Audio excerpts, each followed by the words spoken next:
Bonjour chers étudiantes, chers étudiants. Aujourd'hui, nous allons faire suite à la vidéo que nous avons déjà entamée la dernière fois et qui traite les grands principes de l'autorisation budgétaire. J'avais déjà expliqué le principe de l'annualité.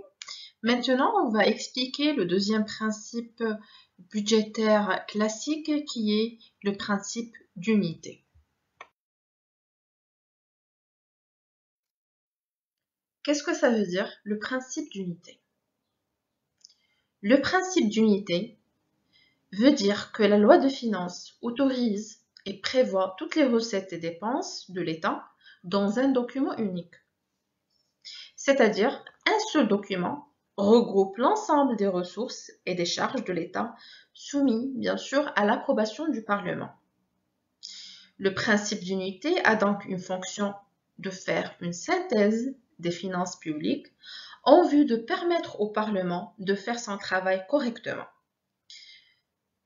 Ce principe suppose que toutes les opérations de dépenses et de recettes doivent être retracées dans le budget de l'État.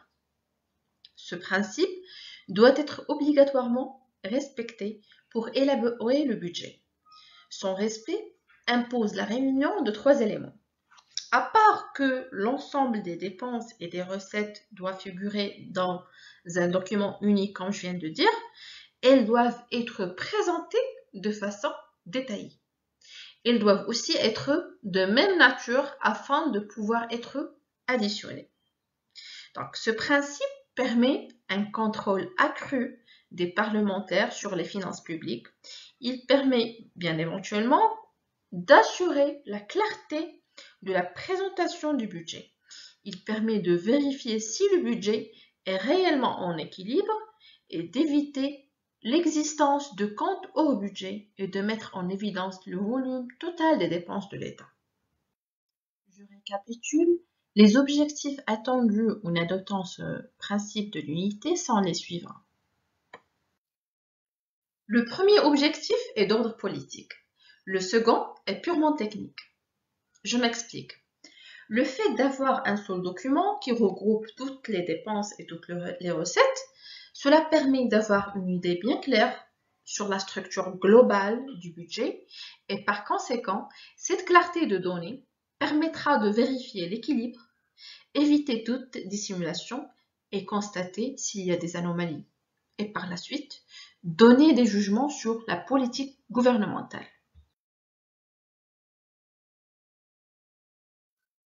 Selon la règle de l'unité budgétaire, l'ensemble des dépenses et des recettes doit être présenté dans un seul document. Pourquoi? Parce que ça permet aux élus et aux personnes concernées d'avoir une vue globale, exhaustive des prévisions budgétaires. Sauf que cette règle est remise en cause par l'existence des budgets autonomes, tels que les comptes spéciaux du Trésor, le budget des services de l'État gérés de manière autonome, ce qu'on appelle les segments, qui portent atteinte à l'unicité du document budgétaire, c'est-à-dire qui portent atteinte au principe de l'unité budgétaire. Le rendement de ces comptes est apprécié grâce à une comptabilité distincte. Vous allez se poser la question pourquoi ces comptes existent? C'est parce que l'État a pris en charge, à côté de ses fonctions traditionnelles, des activités à caractère industriel et commercial. Donc, ces comptes retracent certaines recettes et certaines dépenses du budget. Ils sont rassemblés avec le budget général dans la loi de finances et ils constituent un aménagement du principe de l'unité. La deuxième question que vous pouvez poser est la suivante. Pour quelles raisons ces comptes sont placés en dehors du budget général? Donc, le principe général de la gestion budgétaire publique est celui de la non-affectation des ressources. C'est-à-dire, aucune ressource n'est affectée à une dépense spécifique. Les recettes collectées par l'État, c'est-à-dire toutes les recettes, sont reversées au budget. Puis, les crédits sont affectés au ministère selon leurs besoins de fonctionnement et d'investissement. Sauf que ce principe de non-affectation peut parfois être source de rigidité dans la conduite de certaines missions. qu'est-ce qu'il a fait la loi? La loi de finances a permis de résoudre ces difficultés ou cette rigidité avec les services de l'État gérés de manière autonome, ce qu'on appelle les segments, et avec les comptes spéciaux du Trésor. Avant de passer au troisième principe qui est le principe de la spécialité budgétaire, on va essayer de voir ensemble l'évolution du nombre des comptes spéciaux du Trésor par catégorie de comptes. Regardez avec moi ce diagramme en bâton empilé. Donc, on sait très bien que les comptes spéciaux du Trésor jouent un rôle important dans la réalisation des grands projets structurants, aussi dans le renforcement des capacités humaines, ainsi que dans la lutte contre les disparités sociales et spatiales. Sauf que si vous regardez avec moi ce diagramme en bâton empilé, vous allez constater que le nombre des comptes spéciaux du Trésor a connu une forte baisse depuis le début des années 2000. Regardez avec moi les années 2000. Nous avons passé de 156 comptes spéciaux du Trésor en 2001 à 67 comptes spéciaux du Trésor en 2019. Donc, plusieurs comptes ont été supprimés et d'autres nouveaux comptes ont été créés avec un nombre très limité et qui étaient essentiellement destinés au déploiement des stratégies sectorielles et à la prise en charge de certains programmes prioritaires. Donc, cette baisse s'inscrit bien évidemment dans une démarche continue de rationalisation et d'efficience en matière de gestion de ce type de compte.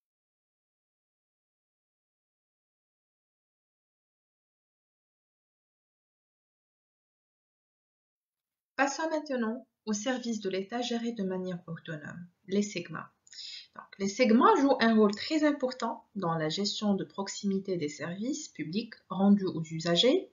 Si vous pouvez constater avec moi dans le premier graphique intitulé l'évolution du nombre des segments de 2013 à 2019, et si vous pouvez voir avec moi l'année 2019 et pour la deuxième année consécutive, le nombre de segments s'est établi à 204 services.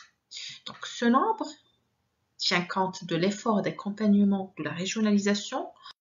Encore plus, si on regarde le deuxième graphique, vous allez pouvoir constater avec moi l'importance de ces segments, la ventilation de ces segments par domaine d'activité illustrée dans le graphe intitulé répartition des segments par domaine d'activité au titre de l'année 2019 montre clairement la prédominance des segments à caractère social, avec une représentation de 66% du nombre total des segments, soit 155 segments sur 204. Notamment, nous avons 90 segments opérant dans le domaine de santé et qui représentent 44,1% de l'ensemble des segments. Nous avons aussi 61 segments qui opèrent dans le domaine de l'enseignement et de la formation professionnelle.